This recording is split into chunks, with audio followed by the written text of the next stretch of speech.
할렐루야. 예배 가운데 찬양으로 먼저 경배 받으신 하나님께 감사의 박수 올려드리겠습니다.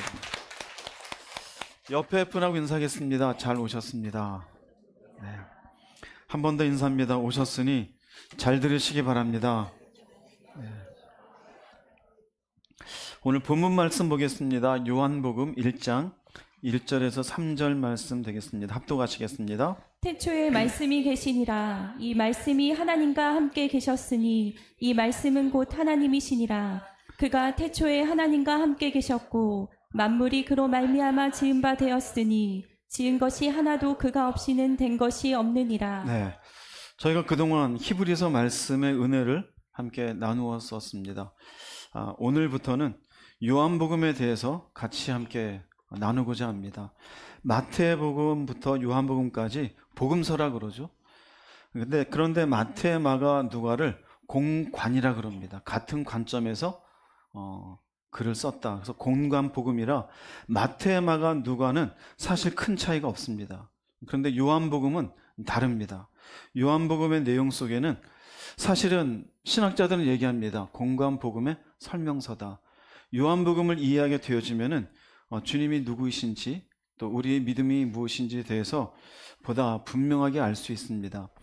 마태, 마가, 누가 요한복음을 읽다 보면 똑같은 얘기가 반복된 것 같기도 하고 서로 쓴 이야기의 시점이 또 다르기도 하죠.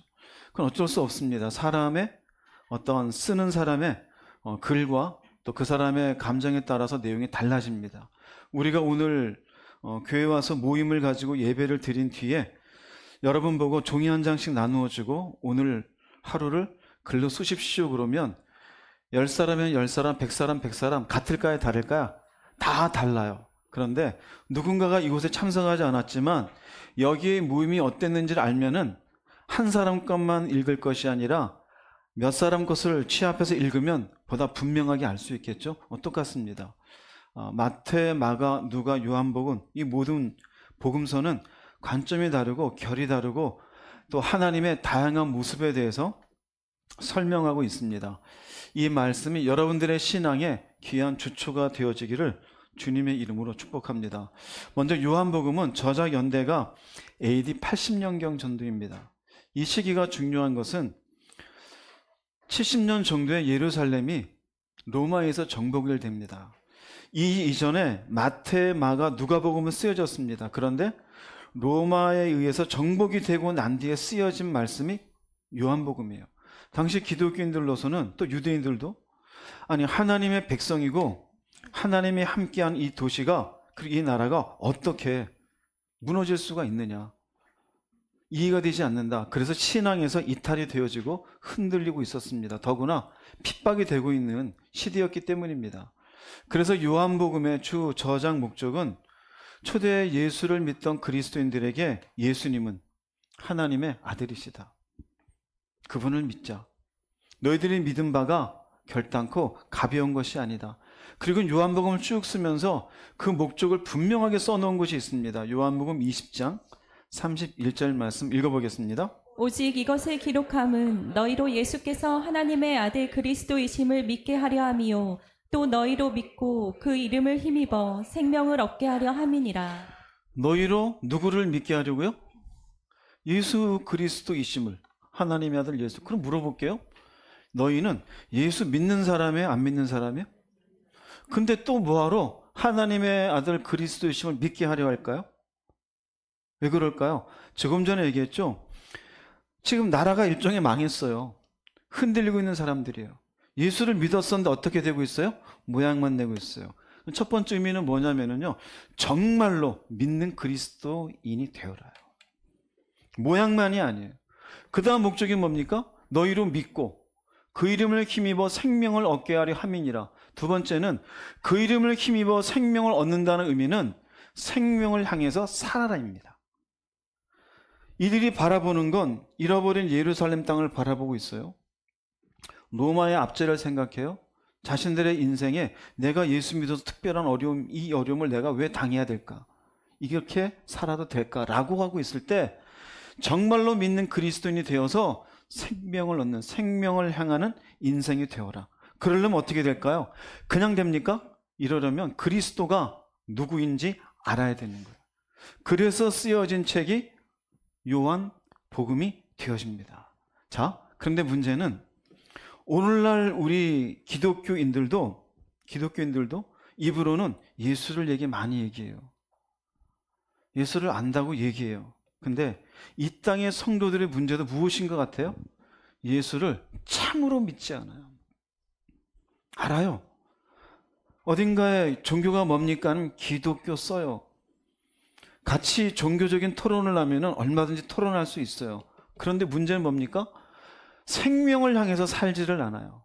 어디를 향해서 살아요? 돈을 향해서, 자식을 향해서, 성공을 향해서, 집 한 채 얻기 위해서, 이 땅에서 편히 살라고. 이유가 뭘까요? 이유가 조금 전에 얘기해 줬잖아요. 뭐를 잘 몰라요?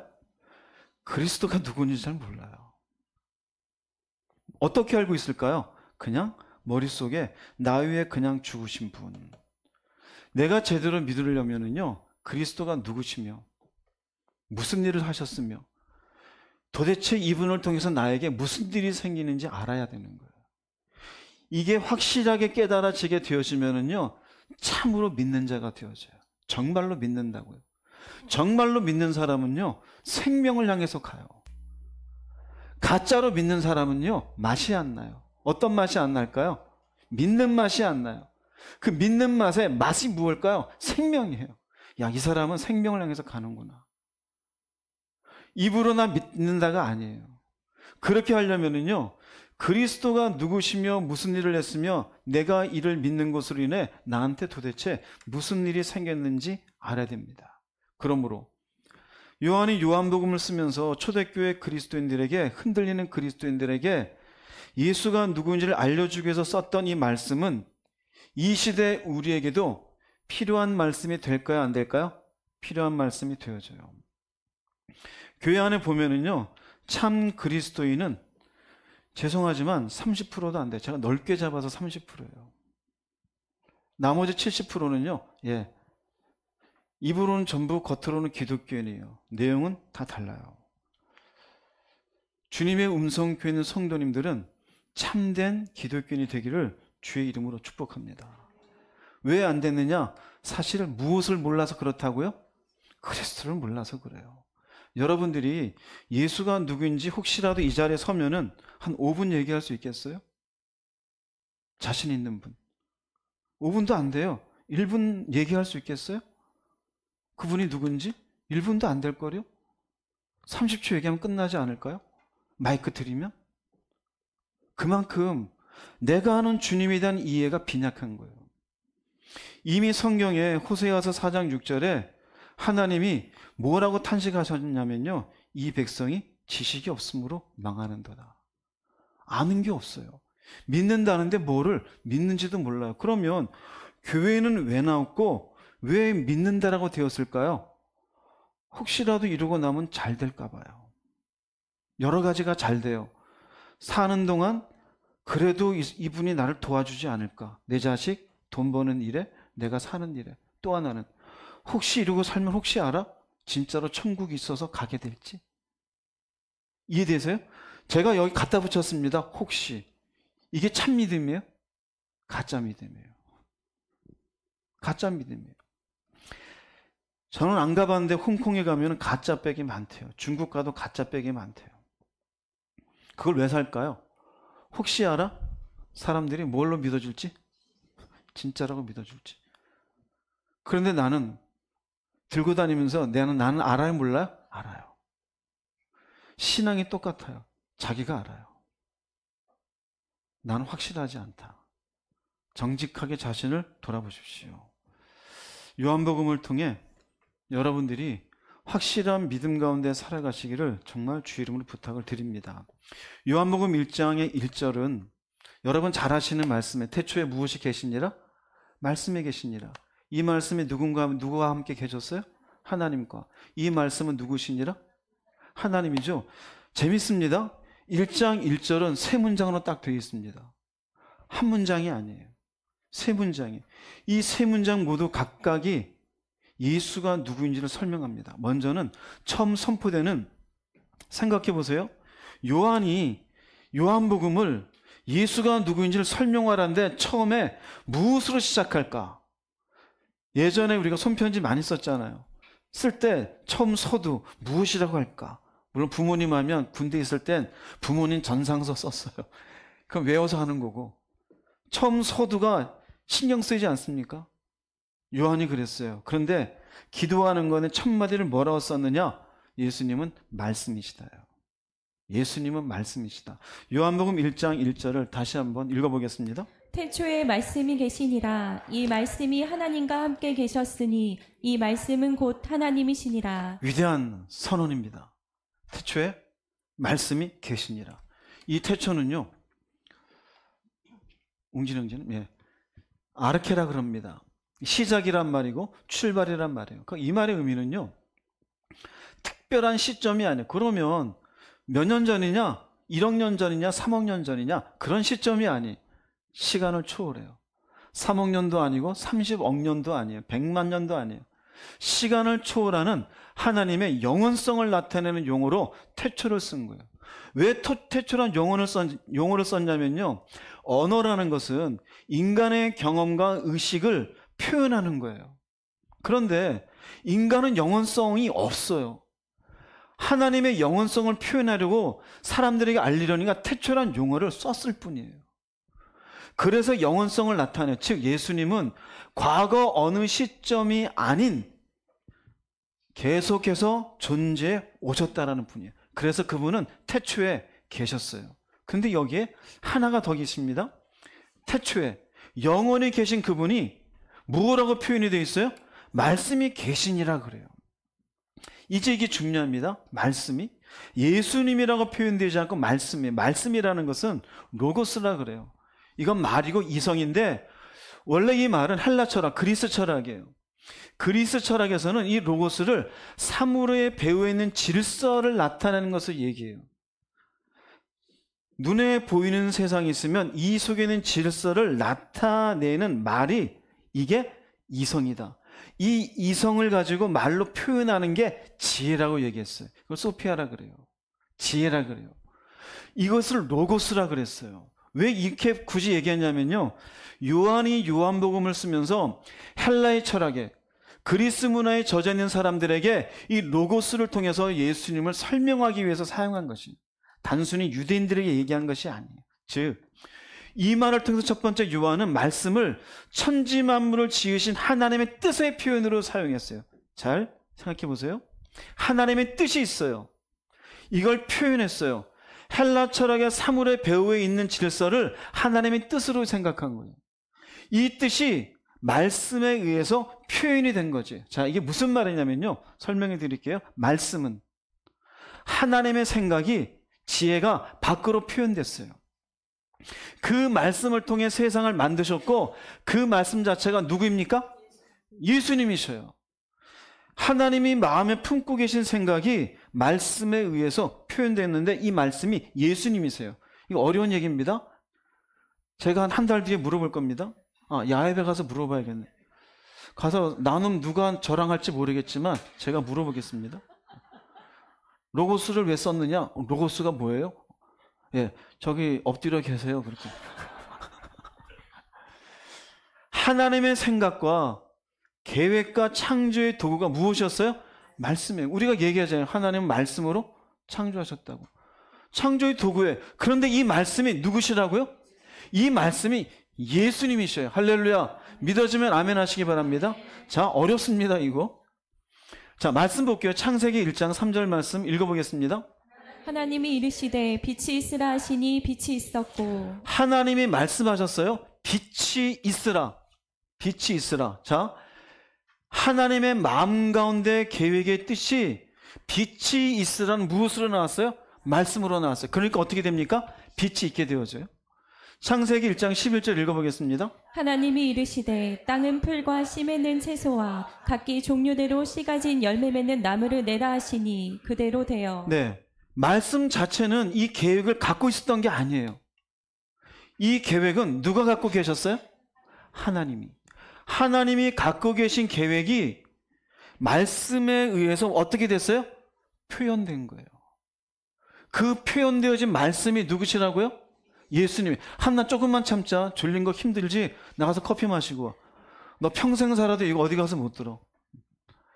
지금 여기에서 하나님은 당신이 창조의 섭리를 가지고 창조하시잖아요. 그런데 아무 말씀 안 하시고 그냥 그대로 쭉 손 흔들어서 만든 게 아니에요. 말씀으로 만드셨어요. 그 말씀이 누구시라고요? 그 말씀이 예수님이시에요. 그 말씀이 예수님. 이걸 설명하기 위해서 요한은 말씀을 로고스라고 얘기했어요. 왜? 헬라 철학에 젖어 있는 사람들에겐 그 지혜, 보이지 않는 영역을 설명해 주는 걸 지혜라고 여겼기 때문에 너희들이 생각하는 지혜에 해당되는 그 부분이 바로 누구셨다? 예수님이셨다라는 거예요. 자, 그럼 생각해 보세요. 말씀이시죠. 그럼 여러분 생각하는 것. 아니, 예수님 어디 계셔요? 그죠? 예수님 어디 계셔요? 예수님 말씀이요? 그래서 예수님은 말씀이시다로 인해서 두 번째 나오는 당연한 논리는 뭐냐면요. 성육신 이전에 예수님의 형체가 없으십니다. 말씀으로 존재하셨습니다. 눈이 번쩍 뜨이죠? 이런 말씀 어서 들어봤어요? 안 들어봤죠? 형체가 없었습니다. 형체가. 그분은 말씀으로 존재하셨어요. 요한복음 4장 24절 말씀 읽어보겠습니다. 하나님은 영이시니 하나님은 영이셔요. 왜냐면은요, 예수님도 하나님이셔요. 여기에 하나님은요, 엘로힘, 엘은 단수예요. 엘로힘은 복수예요. 예수님도 하나님이신 이 모두가 영이셔요. 성육신 이전에는 물리적인 형체를 가지고 있지 않았어요. 고린도후서 3장 17절에도 보면은요, 주는 영이십니다. 그러고요. 거기 주는 예수님이셔요. 예수님은 이 땅에 오시기 전에는 물리적인 형체를 가지고 있지 않았어요. 언제 물리적인 형체를 가지게 되었을까요? 이 땅에 오실 때요. 빌립보서 2장 6절 7절 말씀 읽어보겠습니다. 그는 근본 하나님의 본체시나 하나님과 동등됨을 취할 것으로 여기지 아니하시고 오히려 자기를 비워 종의 형체를 가지사 사람들과 같이 되셨고. 네, 이때입니다. 그는 근본 하나님의 뭡니까? 본체예요. 본체예요. 근데 언제 자기를 비워 무엇을 가졌어요? 종의 형체. 종의 형체가 뭘까요? 사람들 같이 되었어요. 우리가 오해하는 것이 성육신 되기 이전에 하나님의 본체라는데 이 일을 못해요. 왜 일을 못하느냐? 그러면 인간된 예수가 하나님하고 어떻게 같이 다녔을까? 그게 아니에요. 본체이신데요, 그분은 영이셔요. 언제 가시셨어요? 이 땅에 오실 때요. 즉 이전에는 종의 형체가 없으셨어요. 마리아의 몸으로 잉태되시면서 형체를 가지셨어요. 자, 그럼 성경 조금 보신 분들은 그럼 구약에 아브라함에게 나타나신 여호와, 또 이삭에게 나타나고 야곱에게 만난 분들이 있잖아요. 그죠? 그거를 우리는 성육신하기 이전에 예수님이랑 이야기해요. 틀린 말 아니에요. 그런데 그걸 뭐라고 일관된적으로 역사적인 전통 해석이 뭐냐면은요, 일시적인, 이걸 어려운 말로 현현이라 그래요. 현현은 일시적으로 인간이 이해할 수 있도록 인간의 몸으로 오셨을 뿐, 다시 가시면 영이셔요. 이해됩니까? 이건 이해의 영역이 아니에요. 믿음의 영역이에요. 현현하셨다 그래요. 그 몸을 가지고 그대로 구름 타고 계속 올라가시고 그 몸으로 계속 계신 것이 아니에요. 인간이 먹는 고기 먹기 위해서 양 잡고 고기 잡은 분이 아니에요. 일시적으로 현현해서 아브라함을 만나고 이삭을 만나고 야곱을 만나고, 그러면서 그 현현하신 예수 그리스도, 그분의 원래 모습은 형체가 없으신 말씀이에요. 요한이 얘기합니다. 그래서 예수님은 말씀이시다. 하나님의 뜻이 표현되신 분이고, 그분은 형체가 없으신 말씀으로 존재하셨다가 첫 번째 예수님이에요. 이해됩니까? 그죠? 자, 두 번째는 뭐냐면요, 쉽지요? 어렵지 않죠? 네. 굉장히 쉽게 여러분에게 알려드리려고 기도를 많이 했습니다. 네. 한 10분 만에 알려드렸습니다. 네. 두 번째, 하나님은 누구시냐면, 예수님 누구시냐? 예수님은 하나님과 함께 계셨다요. 자, 근데 첫 번째 명제에서 이해됐어요? 예수님은 무엇이셨어요? 말씀이셨죠? 말씀이 하나님과 함께 계셨어요. 그래서 1장 1절에 말씀이 하나님과 함께 계셨으니, 이게 결국 누구입니까? 예수님이에요. 영으로 계시고 육체의 몸에 계시지 아니하고 하나님의 뜻의 표현이신 그분이 하나님과 함께 계셨대요. 여기 함께라는 말은 프로스라는 말이에요. 이 말의 의미는 얼굴을 마주하여. 누구하고 얼굴을 마주해요? 하나님하고. 자, 그러면 여기에서 나오는 것은 두 가지 의미입니다. 하나님하고 얼굴을 마주했으니 얼굴을 맞이한 이 사람은 하나님과 딱 동등된, 일종의 말하자면 하나님이고 하나님입니까? 두 인격이라는 얘기예요. 두 인격. 이해되세요? 두 인격이에요. 즉 예수님은 하나님과 구별된 인격이에요. 하나님과 구별된 인격인데 하나님과 마주하고 있으니 어떤 관계임을 얘기해줘요? 친밀한 관계였음을 보여주는 얘기예요. 그래서 이것이 어떻게 보면 이해가 어렵다고 생각했어요. 요한 입장에선. 아니 하나님은 하나님인데 지금 인간에 오셔서, 당시로 생각해보세요. 인간으로 오셔서 십자가 지신 이분을 믿어요? 우리 죄를 위해서? 독생자라 그랬어요? 아니 그런데 그분이 하나님이지? 또 구별된 인격이라고? 아니 그분하고 어떻게 친밀한 관계를 있었지? 이것을 지금 설명하는 데 있어서 표현한 것이 하나님과 함께 하신 말씀이라는 거예요. 그리고 여기서 한마디를 더합니다. 요한복음 1장 2절 말씀 읽어보겠습니다. 그가 태초에 하나님과 함께 계셨고. 여기에 드디어 뭐를 쓰냐면요, 말씀을 쓰지 않고 인칭대명사를 써요. 말씀이 그저 사람이나 인격이 아니라면은 그것을 써야 되겠죠. 사물을 지칭하는. 그런데요, 그가라고 쓰게 되십니다. 그가라고. 무슨 의미일까요? 그가는 말씀이 실제 인격이신 예수님이라는 것을 표현하는 거예요. 그는. 즉 말씀이, 태초에 말씀이 계셨고 이 말씀이 하나님과 함께 있는데 이 말씀은 결국 인격이었다는 얘기예요. 그리고 함께 계셨는데 말씀이신 예수님이 하나님과 어떤 관계였음을, 친밀한 관계였음을 얘기해요. 즉 이 말씀에 의해서 삼위일체론이 나오게 되어져요. 삼위일체라는 얘기가, 그분은 결국 하나님과 다른 인격을 가지고 계시는데 다른 인격을 가지신 분이 하나님과 같은 분이시다라는 것으로 이야기하게 되어져요. 그리고 그분은 결코 하나님과 떨어질 수 없어요. 그 성경의 어떤 부분이 이해가 되냐면 그 친밀한 관계 속에 하나님은 사랑이십니다. 이 친밀한 관계 속에 사랑으로 서로를 마주하며 사랑의 관계 속에 친밀한 관계를 유지했음을 얘기해요. 요한복음 17장 5절에 예수님의 표현을 볼게요. 읽어보겠습니다. 아버지여, 창세전에 내가 아버지와 함께 가졌던 영화로서 지금도 아버지와 함께 나를 영화롭게 하옵소서. 이해되겠죠? 창세전에. 이거는 시간이 아니에요. 내가 아버지와 함께 가졌던, 지금도 아버지와 함께. 뭘까요? 예수님은 하나님과 깊은 사랑 가운데 친밀한 관계를 유지하고 계셨다.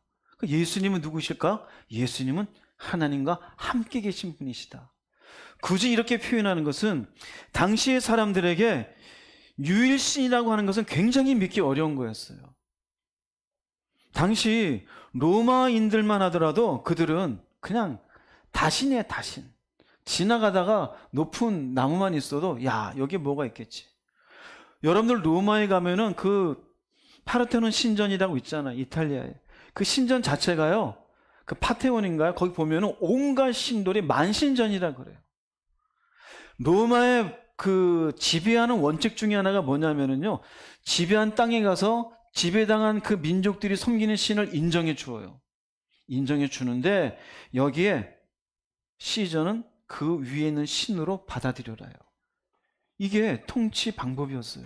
그러니 온갖 신들이 지역마다 다 돌아가요. 그런데 여기에서 하나님의 유일신을 얘기하는데 그 유일신에서 예수가 누구인지를 설명하는데 하나님이야, 그분도 유일신인데 근데 그분은 다른 분이야. 이거는 믿음의 영역인 거예요. 이건 믿음의 영역인 거예요. 그래서 이것을 설명해 주고 있는 거예요. 예수님은 또 다른 신이 아닌 것이다. 왜냐하면요, 그 당시에 이단들도 많이 나왔어요. 하나님이 인간의 모습으로 와서 그 하나님이 죽었다라고 하는 사람들도 있었어요. 또 인간은 인간인데 죽는 순간은 하나님이 죽은 순간이 아니다. 부활했을 때 하나님이시다. 이런 여러 가지 이단에 대한 이야기들이 있으니 그 이야기들을 불식하기 위해서 예수님은 말씀이신데 그도 하나님이시고 이 하나님이 함께 계셨음을 얘기해요. 그리고 얘기합니다. 세 번째로 이 말씀이 계셨고 말씀이 하나님과 계셨는데 그는 누구냐? 예수님은 하나님이시다. 조금 전에 설명했어요. 수많은 신들도 있고 유일신 하나님을 얘기하는데 예수님은 곧 누구시다? 하나님이시라는 거예요. 즉 예수님은 하나님과 동등한 신성을 가지신 분이에요. 하나님과 함께 있다라는 그 언어 속에는 인격이 있었어요. 인격이 개별된 분이에요. 근데 여기에서는요, 그분은 하나님이다라는 것은 Almighty God, 전능하신 하나님이에요. 그분이 신성을 갖고 계셔요. 즉 말씀과 하나님은 인격적으로 구별이 되지만 본질적으로 누구와 동일해요?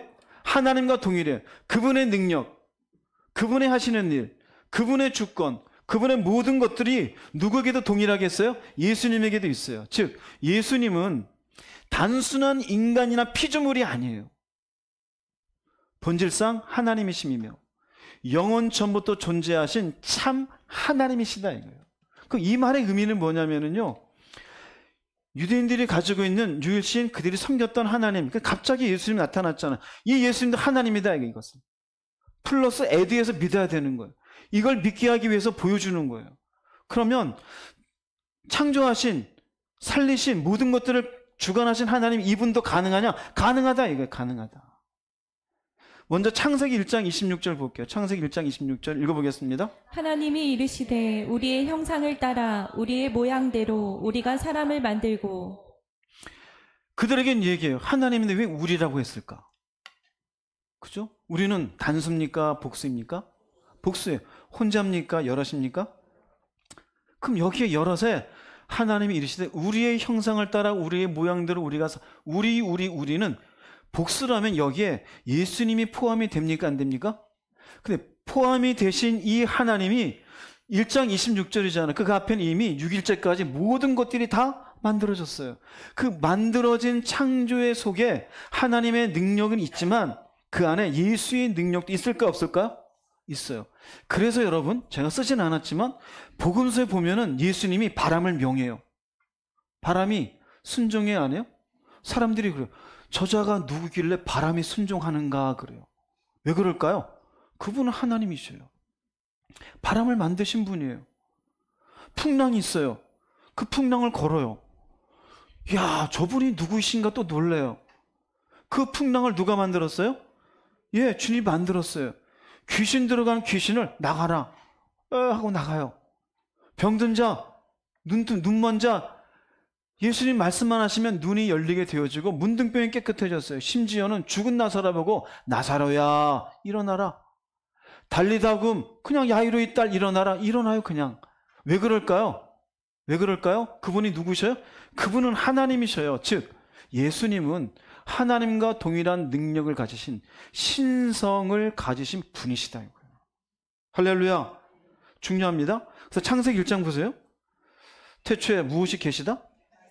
이 말씀이 누구 함께 계셨다? 그래서 이 말씀은 누구시다? 하나님이시다. 자, 여기에서 이 세 가지를 예수가 누구인지를 딱 설명을 해요. 자, 그러면 이렇게 설명한 요한복음 1장 1절에 중요한 이유가 있어요. 중요한 이유가 여러 가지를 제가 써오려다가 두 가지만 씁니다. 요거 잊어버리지 마세요. 중요한 이유 첫 번째는 뭐냐면요, 이렇게 하나님 자신이 귀하신 분이 이 땅에 오셔서 우리를 구원하신 것이다 이거예요.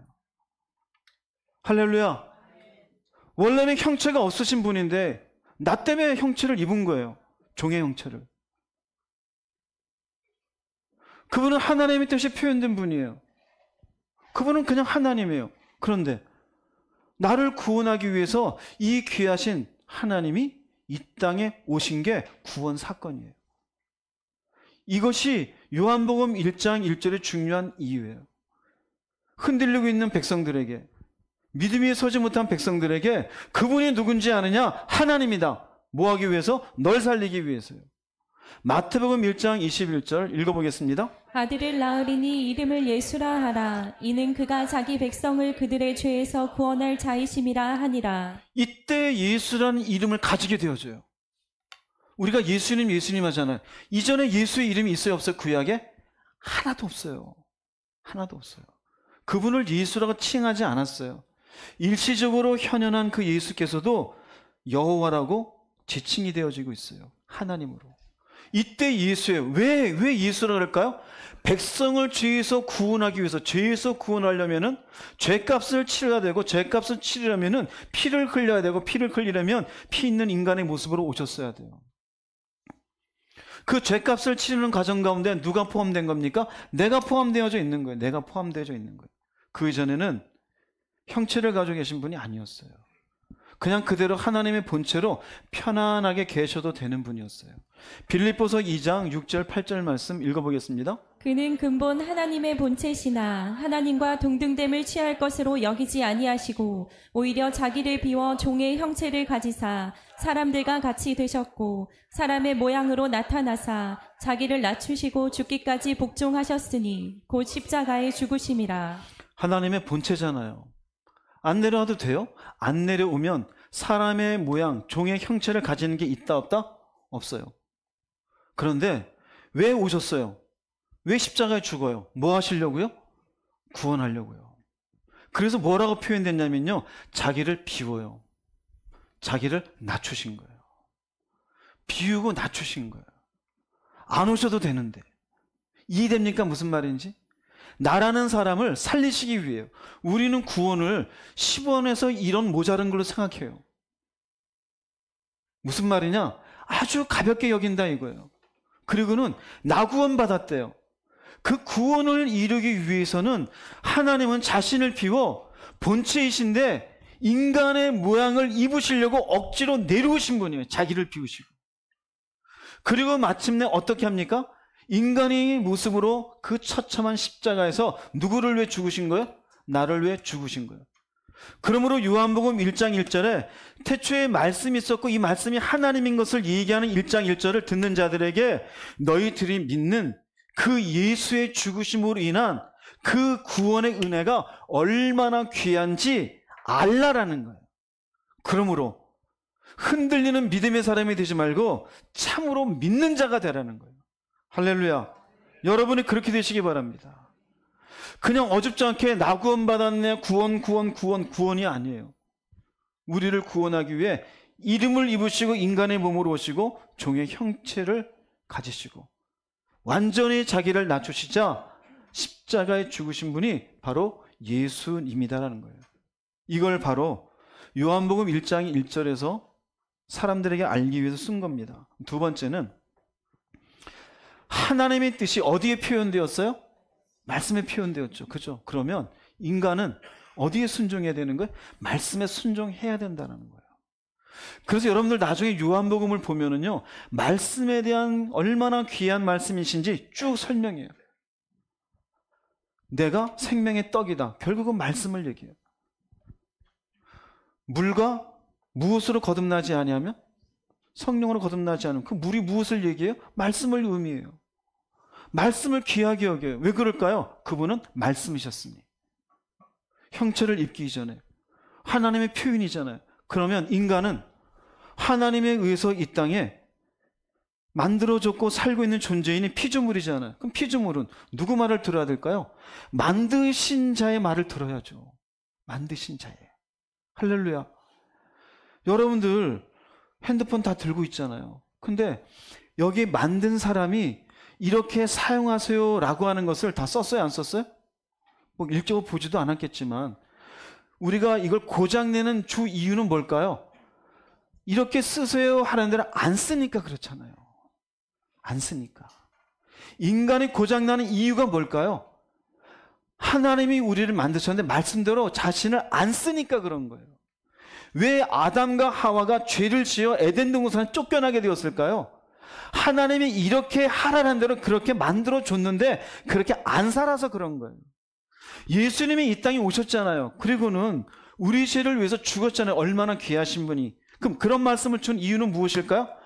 그 뜻이 말씀 표현되었으니 이제는 사용 설명서대로 너희들의 인생을 어떻게 하라는 겁니까? 살라라는 얘기예요. 살라라는 얘기예요. 할렐루야. 근데 우리는 어떻게 해요? 살아도 그만이고 안 살아도 그만이래요. 그럼 뭐를 갖다 대요? 안 살아도 하나님은 사랑이시니까 용서해 주겠지. 용서해 주신 주예요. 죽기 전까지 내가 회개하면. 그런데 우리는 어떻게 사용합니까? 하나님의 말씀을 무시하며 자기의 인생을 편안하게 사는 방식으로 그 논리를 갖다 쓰잖아요. 그럼 구원이 있을 거래요. 진짜 구원이 있어요? 없어요. 없어요. 요한복음 1장 1절에 주는 것은 인간은 하나님의 뜻이 말씀에 표현됐으므로 그분께 지음받았으니 말씀에 순종해야 된다는 거예요. 요한복음 14장 21절 말씀 읽어보겠습니다. 나의 계명을 지키는 자라야 나를 사랑하는 자니 나를 사랑하는 자는 내 아버지께 사랑을 받을 것이요 나도 그를 사랑하여 그에게 나를 나타내리라. 잘 보세요. 나의 계명을 지키는 자라야. 이건 조건이에요. 조건. 이 조건을 지키면 나를 사랑한대요. 그러면은 나도 그를 사랑한대요. 여기에는요, 나의 계명을 지키는 조건을 지키면 아버지는 하나님을 이야기하고 나도는요, 예수님을 얘기해요. 즉, 예수님도 하나님도 말씀 하나가, 나라는 사람의 말씀 하나가 예수님, 하나님 모두가 연결이 되어져요. 왜 그럴까요? 그 말씀이 하나님이 이 피조물로 하여금 살 수 있도록 주었던 사용설명서예요. 그 사용설명서대로 순종하니 예수님께도 맞고 하나님에게도 맞는 거예요.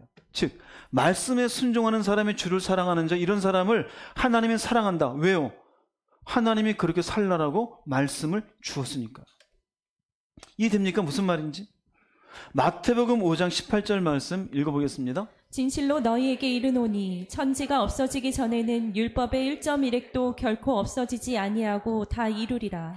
왜 안 없어질까요? 말씀은 누구의 표현이라고요? 하나님. 그분이 입으로 내뱉고 아이고 내가 실수했다 이런 말씀이 없어요. 일종의 공수표가 없어요. 우리가 구약에 있는 말씀 읽다가 신약에 예수님 보면은 기록되었을 때 그런 말씀 있어요 없어요? 그게 뭘까요? 그 말씀을 이루신 거예요. 떨어지는 말씀이 없어요. 우리는 자녀들에게 얘기해 놓고 너가 뭐하고 뭐하면 해줄게. 나중에 아빠하고 해준다 그랬잖아. 내가 그런 말 했어. 인간은 그렇잖아요. 그렇죠? 내가 쓸데없이 그 말해서 그랬다. 아유 가자. 그 괜히 비싼 거 사주겠다 그랬다가 돈 쓰잖아요. 하나님은 말씀하신 대로 그대로 하셔요. 이미 인간이 죄를 짓는 순간에 그때부터 예수 그리스도를 통한 인류의 구원을 약속하시는 부분이 나와요. 창세기 3장 15절. 딱 나와요. 그걸 그대로 이루셔요. 성경 읽으시면서 하나님의 말씀이 내가 그때 헛소리했다. 그런 부분이 있어요? 이스라엘 백성들의 약속하면서 쫙 약속하고 시간이 지난 뒤에 그 약속을 이루어 주소서 근데 있잖아. 그 중에 이건 되는데 이건 못하겠다. 그런 게 있어요? 없어요. 즉 하나님은 말씀하시고 이 모든 것들이 이루어지는 하나님의 능력 가운데 선포되었기에 결코 없어지지 않고 이루어져요. 이 말의 의미는 내가 지키지 않는 말씀이라 그 말씀이 없어지는 게 아니에요. 예를 들어 볼게요. 용서해 주어라. 70번씩 7번이라도. 어떤 사람 죽어도 못하겠다. 그 말씀 안 없어져요, 여러분. 물질을 사랑하지 말라. 있는 말을 뭐 한 줄 알라? 촉한 줄로 알라. 나는 못해. 당신이 못하는 거지 그 말씀이 없어지는 게 아니에요. 이웃을 사랑하라. 뭐처럼 사랑하라? 내 몸처럼 사랑하라. 나는 못해요. 내 시간인데 내 돈인데 왜 써야 됩니까? 그건 당신 탓이지. 그 말씀이 없어지는 게 아니에요. 없어지는 게 아니에요. 그럼 내가 안 지켰어요? 우습격이었어요? 볼게요. 요한복음 12장 48절 읽어보겠습니다. 나를 저버리고 내 말을 받지 아니하는 자를 심판하리가 있으니 곧 내가 한 그 말이 마지막 날에 그를 심판하리라. 안 받는 건 자유예요. 근데 뭐라고 했느냐면요. 말씀을 순종하지 않고 받지 않은 것을 주님을 저버린 거래요. 왜요? 주님은 누구시기 때문에? 말씀이시기 때문에. 이해됩니까 이제? 말씀이시기 때문에. 근데 나중에 심판하신데 보세요. 내가 한 그 말이 심판한대요. 이게 무슨 말일까요? 주님이 심판하시는 거예요. 무엇을 근거로요? 말씀을 근거로. 너는 죽어도 용서 못한다며? 한 5번 하고 못한다 그랬지? 근데 내가 말하지 않았냐? 7번씩 몇 번 하라고? 70번이라도 할지니라. 너는 물질을 사랑하지 않고 있는 바를 족한다. 이건 뭐 하는 사람이 없다 그랬지? 여기 저기 생명 없는 사람들 봐봐. 다 그러고 살았어. 넌 그냥 어디나 가라? 지옥이나 가라. 왜 그럴까요? 내가 한 그 말이. 주님이 심판하셔요. 근데 우리는 어때요? 내가 그냥 심판의 자리에 있어요. 요한복음 1장 1절이 우리에게 좀 중요한 이유는 예수가 말씀이라 표현된 것은 너희들이 받는 이 말씀을 인간임으로 순종할 줄 알아야 된다는 거예요. 그럼 삶이 힘들고 어려워도 그 말씀 가운데 사는 자가 되라라는 것이 되어집니다. 여러분도 그렇게 되기를 주의 이름으로 축복합니다. 그래서 요한복음 1장 1절이 태초에 말씀이 계시니라, 이 말씀은 하나님과 함께 계셨고 이 말씀은 곧 누구시니라? 하나님이시니라. 요 말씀은 우리에게 주는 중요한 이유는 하나님인 그분이 나 위에 죽으러 오셨구나. 이분이 말씀이시니 내가 보고 듣는 말씀을 어떻게 여기자? 귀하게 여기고 내 인생의 진리로 여기자. 할렐루야. 이것이 누구를 참되게 믿는 사람이다? 예수를 참되게 믿는 사람이에요.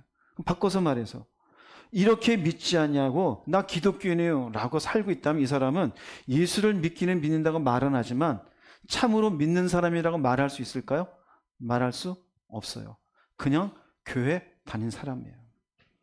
교회 다닌 사람으로 인생이 끝나지 않기를 주의 이름으로 축복합니다. 그 다음 요한이 계속 얘기합니다. 이제 요한복음 1장 1절과 2절을 얘기했습니다. 예수님이 누군지 세 부분으로 얘기했어요. 네 번째는 예수님은 창조주이시다입니다. 창조주이시다. 요한복음 1장 3절 말씀 읽어보겠습니다. 만물이 그로 말미암아 지은 바 되었으니 지은 것이 하나도 그가 없이는 된 것이 없느니라. 네, 조금 전에 1장 1절에 그 말씀이 곧 하나님이시라 그랬잖아요. 이 말씀이 하나님이라는 의미는 그분의 신성을 얘기한다 그랬죠. 그래서 바람도 잠재우시고 그리고 그분의 능력 가운데 죽은 자도 살아난다 그랬습니다. 올마이티가 전능하신 하나님이에요. 그렇기 때문에 바로 3절에서 뭐를 이야기하느냐? 만물이 그로 인해서 지은 바 되었다 이거예요. 이건 유대인들에게는 획기적인 얘기예요. 구약을 알고 있는 유대인들에게 우리가 알고 있는 창조주 하나님, 십자가 진 이 인간이 곧 누구시라고? 하나님이란 얘기예요. 근데 그 하나님, 창조 때 있었던 그 하나님이 여기 와서 어떻게 했다는 얘기예요? 죽었다는 얘기예요. 이해됩니까? 죽었다는 얘기예요. 그 죽은 예수가 어떤 분이시냐? 만물이 그로 말미암아 지은 바 되었다 이거예요. 모든 만물이. 그가 없이는 지은 것이 하나도 된 것이 없느니라. 우리가 볼 때 십자가 위에서 비참하게 죽었고 처참하게 죽고 힘없는 저 인간이 만물을 지었고 그가 없이는 지은 것이 하나도 없다라고 선언하는 거예요. 여기 만물은 파스라 그럽니다. 모든 것이 all, everything이에요. 즉 이 말의 의미는 두 가지인데요. 하나는요. 그 다음 넘어갈게요. 존재하는 모든 것들은 누가 만드셨다? 예수님이 만드셨어요. 그 다음은 말씀이신 예수님과 관계없이 이 땅에 존재하는 것은 있다 없다? 하나도 없어요. 하나도 없어요. 이 땅에 존재하는 모든 것. 여러분이 물어볼게요. 여자분들이 제일 싫어. 저도 싫어요. 바퀴벌레. 간혹 물어요. 이 바퀴벌레는 왜 만들었을까요? 그 의미 속에 이 바퀴벌레도 누가 만든 거예요? 하나님이에요. 곧 삼일체 되신 그 분 중에 예수님이 말씀으로 필요해서. 어떤 필요인지 나중에 가서 물어보세요. 모기는 얼마나 귀찮아요. 그 모기도 누가 만드셨어요? 하나님이. 곧 예수님이 말씀으로. 이 땅에 있는 그 어떤 것도 그분의 손길을 거치지 않고 말씀을 통하지 않고 지어지지 않은 것은 하나도 없습니다. 히브리서 말씀 볼게요. 히브리서 1장 2절 말씀 읽어보겠습니다. 이 모든 날 마지막에는 아들을 통하여 우리에게 말씀하셨으니 이 아들을 만유의 상속자로 세우시고 또 그로 말미암아 모든 세계를 지으셨느니라. 이 아들은 누구일까요? 예수님이에요. 아들이라고 표현했지만 우리가 이해하기 쉽도록 아들이라고 표현했지 하나님이셔요. 이분이 그로 말미암아 어떻게 했어요? 모든 세계를 지으셨느니라. 그분의 뜻이 말씀으로 말씀이 모든 세계를 지으신 창조주이셔요. 여러분이 믿는 예수님이 창조주이십니다.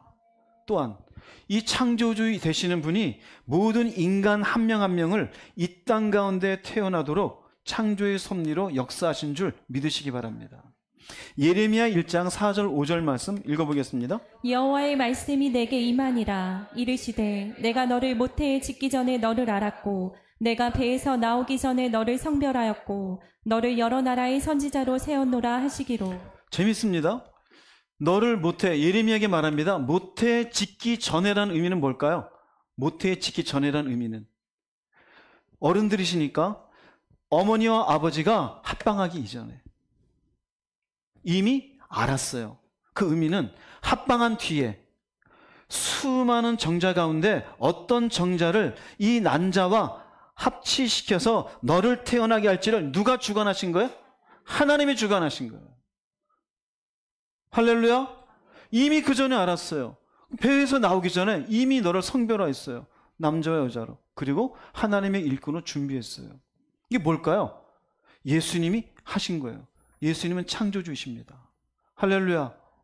그분은 그냥 어쩌다 십자가만 지신 분이 아니에요. 그분에 의해서 모든 것이 만들어졌고 인간조차도 이미 남녀가 만나기도 이전에 이 두 남녀가 어떻게 만날지도 모르는 순간에 이미 다 예정하시고 준비하시면서 당신의 섭리 가운데 누가 태어날지를 이미 창조 섭리 가운데 계획하고 계심을 믿으시기 바랍니다. 자, 그러면 이 요한복음 1장 3절이 우리에게 주는 교훈이 뭘까요? 그분은 창조주시다 라는 것은 첫 번째는요, 주님은요 내 삶의 주인이란 얘기, 창조주이잖아요. 우리는 뭐가 될까요? 피조물이에요. 창조주시고 피조물이라는 의미는 그분이 우리의 왕이 되시고 우리는 백성이 되며 그분의 모든 것들이 되시고 우리는 그분에 의해서 이 땅의 일부분을 그저 인생의 시간을 보내는 것뿐이에요. 예수님, 곧 그 하나님이 나의 창조주가 되시는 내 삶의 주인이라는 의미는 크게 두 가지 중요합니다. 그분이 내 삶의 주인인 것은 하나는요, 중요한 인생의 결정권이 나한테 있는 게 아니라 누구한테 있다? 하나님께 있는 거예요. 중요합니다. 나한테 있는 게 아니에요. 주인이 있고 종이 있어요. 그럼 이 종이 무슨 일을 하고 어떻게 사는지에 대해서는 나한테, 종한테 있는 겁니까? 주인한테 있는 겁니까? 주인한테 있어요. 쉬더라도 주인의 허가를 받아야 돼요. 주인님, 여기 이런 일을 다 했는데 어찌 그 다음 무슨 일을 할까? 그럼 주인이 그럼 가서 쉬어라, 쉬는 거고 그 다음 저기 가서 일하는 거예요. 첫 번째는 결정권을 하나님께 드리는 자가 돼야 돼요. 두 번째는요, 내 삶의 이유는 누구를 위해 있는 걸까요? 주인을 위해 있어요. 주인이 종을 위해서 존재합니까? 종이 주인을 위해서 존재합니까? 종이 주인을 위해서요. 피조물이 창조주를 위해서 존재하는 거예요. 기분 나쁘다고요? 어쩔 수 없어요. 기분 나쁘면 하나님 되세요. 우리는 그냥 삶의 이유가 내가 아니에요. 내 삶의 이유는 내 인생은 나의 것이라고. 어떤 사람들, 내 인생은 나의 것. 옛날에 노래 있었는데요. 야, 제가 옛날 사람이네. 또 어떤 사람은 그래요. 내 인생의 걸음을 가리라. 나는 이런, 이거 전부 죄송한 표현이지만 몰라서 하는 소리예요. 헛소리예요. 내 인생의 삶의 이유는 하나님이십니다. 할렐루야. 하나님이셔요. 나를 위해서 포미가 아니에요. 나 포미가 아니에요. for God이에요. 하나님을 위하여. 그게 주님이 내 삶의 주인이 된다는 의미예요. 그게 예수님이 창조주이심을 깨달을 때 갖게 되어질 마음이에요. 그러면 이 말을 듣고 가져야 될 것 두 가지만 하세요. 결정권을 내려놓으세요.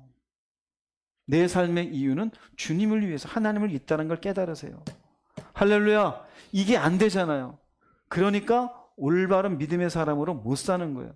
골로새서 1장 16절 읽어보겠습니다. 그의 능력으로 하늘과 땅에 있는 모든 것과 눈에 보이는 것과 보이지 않는 것과 모든 권세와 지위, 주권, 능력이 생겨났습니다. 이 모든 것이 그리스도에 의해 창조되었으며 또 그리스도를 위해 창조되었습니다. 그분의 능력, 전능하신 능력, 예수님에게도 있어요. 그리스도에 의해, 그분의 말씀에 의해서 창조되었어요. 그런데 뭐라 그래요? 누구를 위해 창조되었어요? 그리스도를 위해서예요. 그분을 위해서. 모든 만물은 나를 위해서가 아니에요. 인간의 죄성이 갖고 있는, 그래서 가장 큰 특징은 바로 주를 위한 피조물의 위치를 잃어버린 거예요.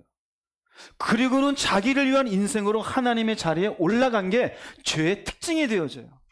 그래서 모든 인간이 예수의 십자가의 은혜에서 바뀌어지기 전까지는 모든 인간은 자기를 위해서 살아요. 내 감정을 위해서, 내 인생을 위해서, 내 자식을 위해서 내가 수고했고 내가 했었고 모든 것은 다 누구 거? 내 것이에요. 전쟁은 왜 일어날까요? 더 가지기 위해서. 누군가를 왜 미워할까요? 저자보다 내가 옳음을 증명하기 위해서요. 모든 것들이 나를 위해서요. 그러나 그분은 창조주심을 깨달으면 내가 그분을 위해서 존재한다는 것이 이제는 믿어져야 됨을 깨달으시기 바랍니다. 그럼 그것이 우리들에게 신앙적 표현으로 어떻게 나타나냐면요, 이렇게 나타나요.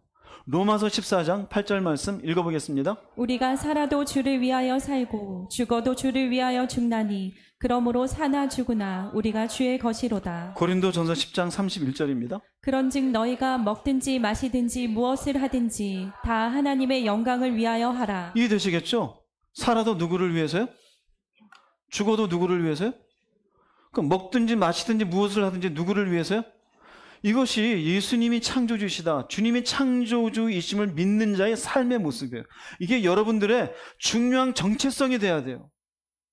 나 좋은 대로가 아니에요. 그러면 처음에 말씀드렸잖아요. 요한복음을 쓴 이유가 똑바로 믿지 않는다, 이거. 예수를 믿어도 참된 믿음의 사람들로 살지 못한다. 근데 사나 죽으나 나를 위해 살아요. 이게 믿음의 사람일까요? 돈을 써도 나만을 위해서 써요. 사람과 어울려, 내가 좋은 사람과만 어울려요. 정신 나간 사람 아니에요. 그게 무슨 믿음의 사람이에요. 하나님의 영광은 없어요. 내가 편한 대로, 내가 하고 싶은 대로. 이 사람이 결정권을 내어들었고 존재의 목적이 주님을 위해서 있는 거예요? 없는 거예요. 뭘까요? 주님이 나의 창조주이시다라는 믿음의 고백이 없는 거예요.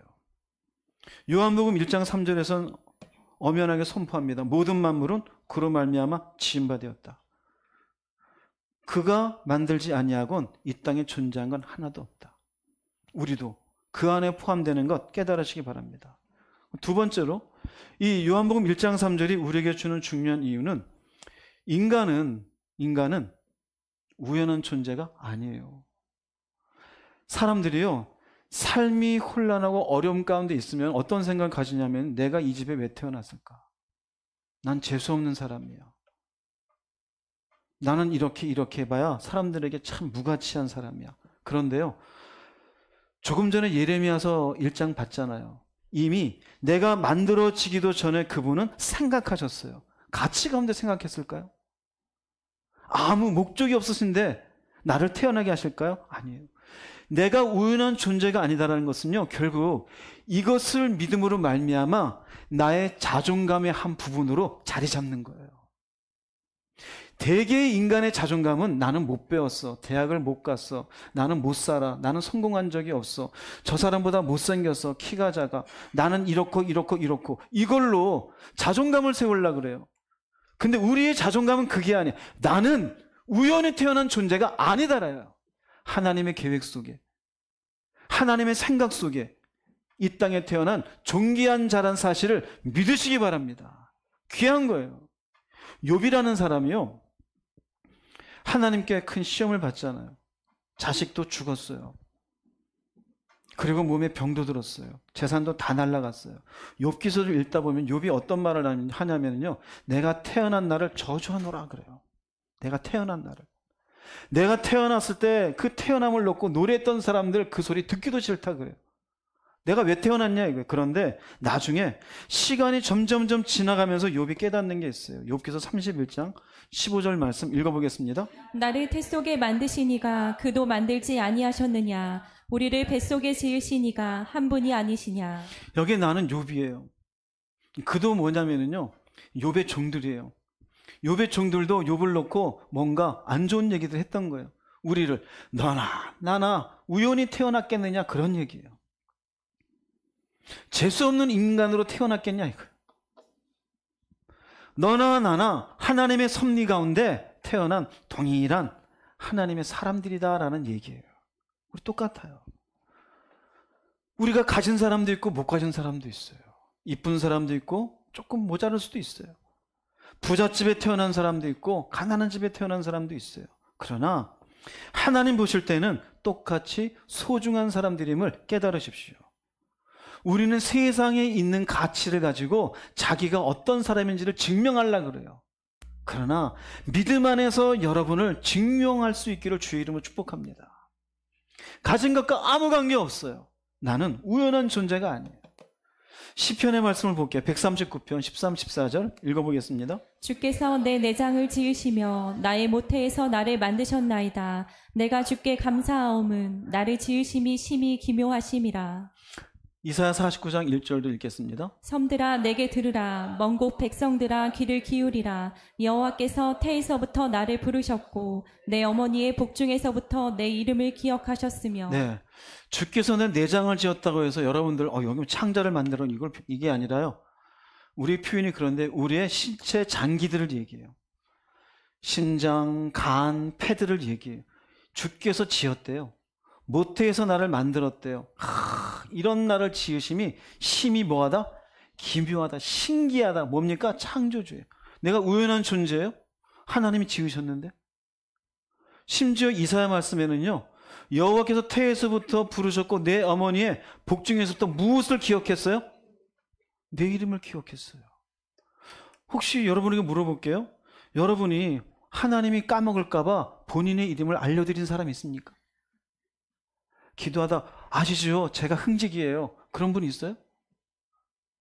다시 또 기도할 때 흥직입니다. 꼭 제 이름을 안 해도 다 알아요. 할렐루야. 안 해도 다 알아요. 그거에 대해서 생각해 보신 적 있어요? 그게 무엇을 의미할까요? 우연한 존재가 아니에요. 이미 어머니의 배에서부터 내 이름을 기억하신 하나님이셔요. 그럼 나는 소중한 존재입니까? 아닙니까? 소중해요. 세상에서는 사람들이 몰라줘요. 왜 예수님이 이 땅에 인간을 위해서 왔을까요? 소중하지 않은데 와요? 소중하니까요. 왜 십자가에 피를 흘려요? 너가 대신 죄사함 받고 살았으면 좋겠다라는 거예요. 왜요? 귀하니까요. 그럼 내가 귀합니까? 귀하지 않습니까? 귀해요. 돈 앞에 무너지지 마세요. 여러분 자신을 놓고 무식한 인간이고 못 배운 인간이고 못생긴 인간이고 가난한 인간이고 성공 못한 인간이고 실패한 인간이고 절대 그렇게 생각하지 마세요. 하나님이 실패한 하나님입니까? 하나님이 여러분들을 망가지게 한 하나님이십니까? 아니요. 그렇지 않아요. 여러분 오늘부터 거울 보고 얘기하세요. 너는 하나님의 사랑받는 존재이다. 태중에서부터 네 이름을 하나님은 기억하고 계셨고 너가 이 땅에 태어나기 전부터 계획하신 좋으신 하나님이심임을, 너가 얼마나 소중하면 예수님이 너를 위해 피 흘리고 너를 살리셨냐, 너는 귀한 존재다. 선포하십시오. 선포하세요. 그것이 바로 예수님이 모든 만물을 지으신 그분이 아니고는 만들어진 게 아무것도 없다라는 말씀에 주는 중요한 의미예요. 나는 우연한 존재가 아니에요. 세 번째로는 인간이 말씀으로 지음받았잖아요.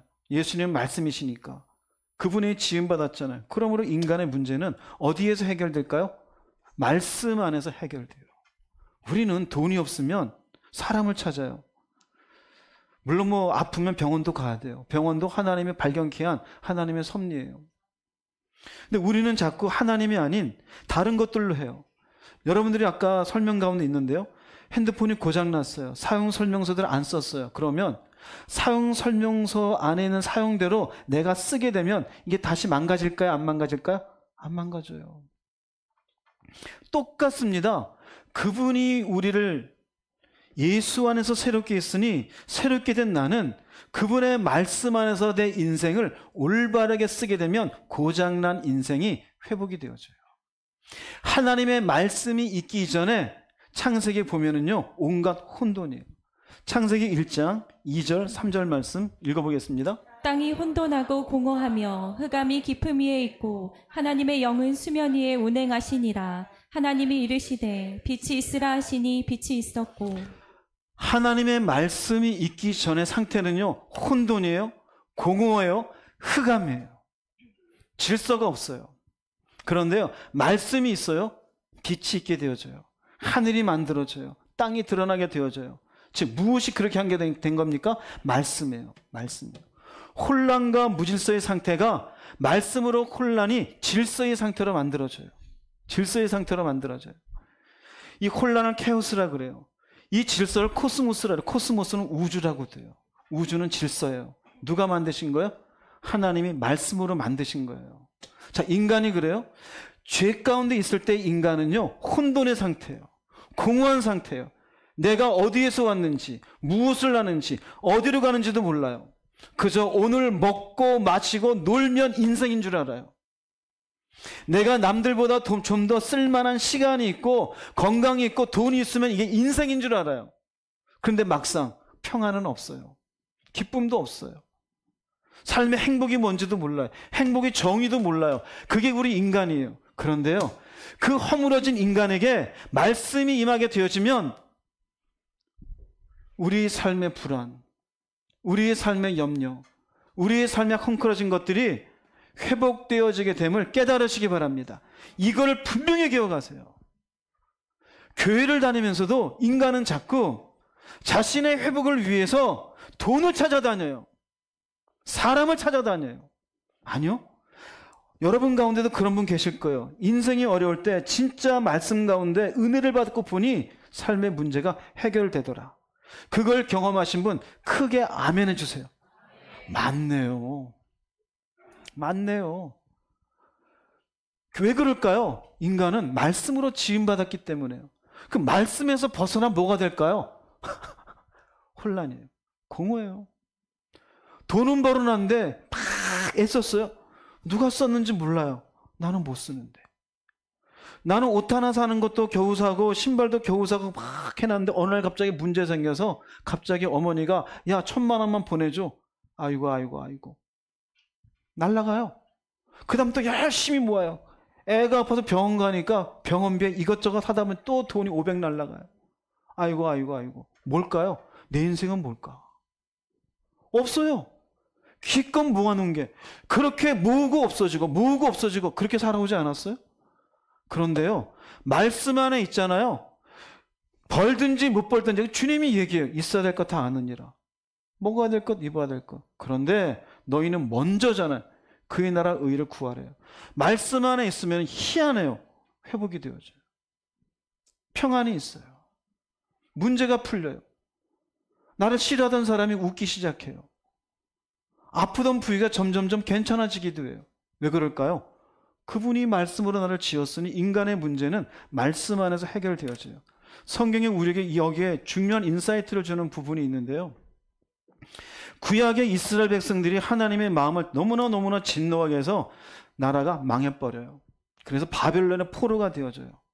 영적으로는 하나님과 관계가 무너진 거죠. 깨어졌어요. 이 깨어진 관계를 뭐라고 표현했냐면 이 영적으로 죽은 백성들을 마른 뼈라고 얘기해요. 에스겔을 통해서. 지난주에도 에스겔 얘기했었잖아요.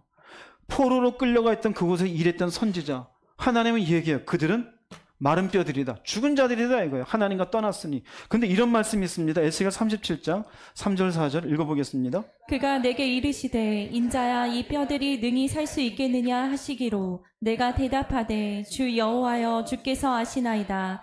또 내게 이르시되 너는 이 모든 뼈에게 대언하여 이르기를 너희 마른 뼈들아 여호와의 말씀을 들을지어다. 보세요. 이들이 포로 가운데 있었습니다. 인자야 에스겔에 갑니다. 뼈들이 살 수 있겠느냐? 근데 얘기하십니다. 아니 어떻게 살까? 그런데 대언하여 이르기를 너희 마른 뼈들아 여호와의 말씀을 들을지어다. 실질적으로 이들에게 필요한 건 노예 생활에서 벗어나는 거예요. 빨리 고향으로 돌아가는 거예요. 노예 생활하는 지금 이 시간에도 누군가는 두드려 맞아 죽고 있어요. 근데 뭐라 그래요? 필요한 건 말씀이라는 거예요. 자, 우리들에게 얘기할게요. 내 인생에 어려움이 있어요. 공허해요. 힘들어요. 필요한 건 당장 돈 같아요. 일하는 것 같아요. 그런데 내가 살기 위해서는 지금 뭐가 필요해요? 말씀이 필요하다는 거예요. 그러면 하나님이 창조주심을 믿는 사람은 내 삶에 문제가 있을 때 어디를 찾아갈 줄 알아야 돼요? 말씀을 찾아갈 줄 알아야 돼요. 근데 우리는 어디를 찾아갑니까? 돈을 찾아가잖아요. 그러면 안 살아요. 이렇게 이해하게 그 다음 볼게요. 37장 7절 말씀 읽어보겠습니다. 이에 내가 명령을 따라 대언하니 대언할 때에 소리가 나고 움직이며 이 뼈 저 뼈가 들어맞아 뼈들이 서로 연결되더라. 10절 말씀도 읽겠습니다. 이에 내가 그 명령대로 대언하였더니 생기가 그들에게 들어가매 그들이 곧 살아나서 일어나 서는데 극히 큰 군대더라. 이건 그냥 에스겔입니다. 말씀은 줬을 뿐이에요. 근데 어떻게 돼요? 뼈가 움직여요. 그리고는 생기가 성령이 들어가요. 그 다음 어떻게 됩니까? 살아나요. 뭐가 되어져요? 군대가 돼요. 중요합니다. 우리 가운데 문제가 생겼어요. 말씀이 들어가요. 성령이 우리 가운데 역사해요. 내가 회복되는 인생이 돼요. 굉장히 중요합니다. 그런데 우리는 당장 자기가 어떻게 회복되어야 될지 모르고 자기의 방식으로 죄성에 필요한 걸 향해서 살려고 그래요. 그러면서 흔히 또 뭐라고 갖다 붙여요? 나도 기도해서 이렇게 응답 받았어요. 헛소리를 삐약삐약 하죠. 헛소리예요. 네가 뭔데? 하나님의 말씀이 필요한 자가 다 망가졌는데 말씀은 없이 돈이 있으면 자기 인생 된대요. 하나님 볼 때는 아니다요. 여러분 자신을 보세요. 어떤 사람들은 내 인생에 남자만 있으면 되겠대요. 어떤 사람은 여자만 있으면 되겠대요. 헛소리예요, 헛소리. 정말 필요한 게 뭡니까? 말씀이에요, 말씀.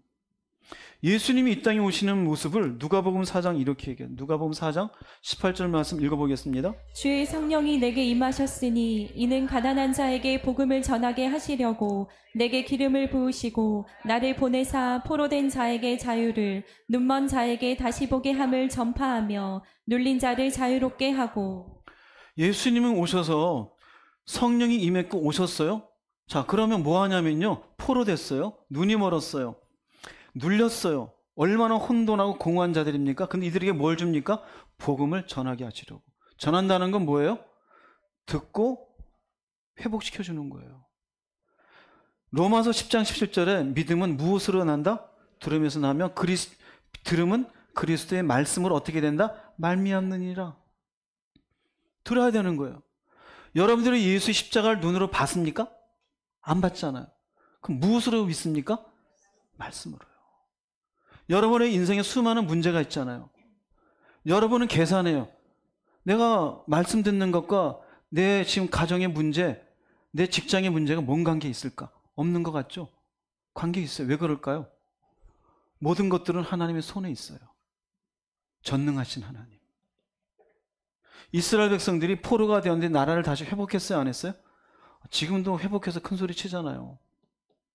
인간의 힘으로 가능했을까요? 가능하지 못해요. 여러분들의 인생도 마찬가지. 근데 뭘 있어요?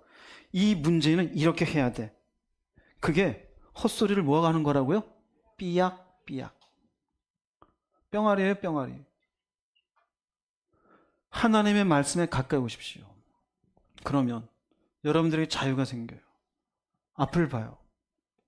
하나님이 회복시켜 주심을 믿으시기 바랍니다. 요한복음 8장 32절 말씀 읽어보겠습니다. 진리를 알지니 진리가 너희를 자유롭게 하리라. 진리가 누구입니까? 예수님이시죠. 이해되죠? 그럼 예수님을 안다는 건 예수님의 말씀이에요. 그 말씀을 듣고 내 안에 하나씩 적용해 나갈 때 뭐가 생겨요? 자유가 생겨요. 나는 그렇게 살기 싫다고요? 그건 선택의 자유예요. 믿음은 그렇게 사는 거예요. 믿음은 계산으로 사는 게 아니에요. 믿음은 이해로 사는 게 아니에요. 믿음은 저분이 누구인지를 이해하고 그 믿음을 가지고 내 인생을 던지는 거예요. 그런 던지는 인생이 되기를 주의 이름으로 축복합니다. 그래서 요한복음 1장 3절은 예수는 창조주이심을 선언하면서 예수님은 네 인생의 주인이다. 너는 우연히 태어난 존재가 아닌 존귀한 자이다. 인생에 문제가 있느냐? 말씀으로 나와라. 말씀으로 창조하신 그분이 너의 인생도 창조해 주시리라. 할렐루야. 이 믿음으로 살아가기를 주의 이름으로 축복합니다.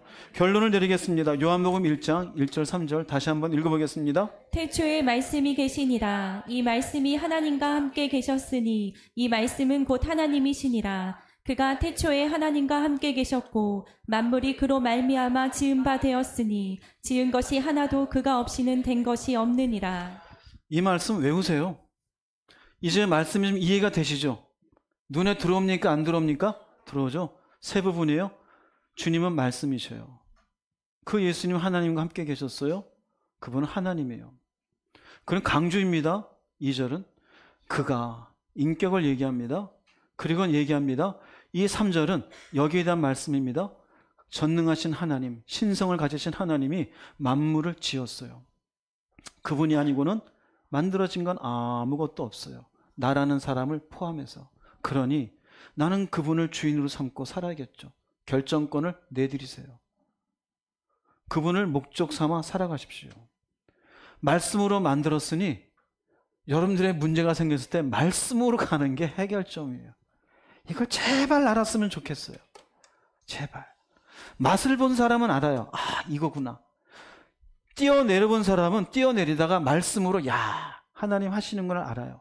그런데 해보지 않은 사람은 늘상 의심하고 자기 머리만 붙잡아요. 그게 불신앙이에요.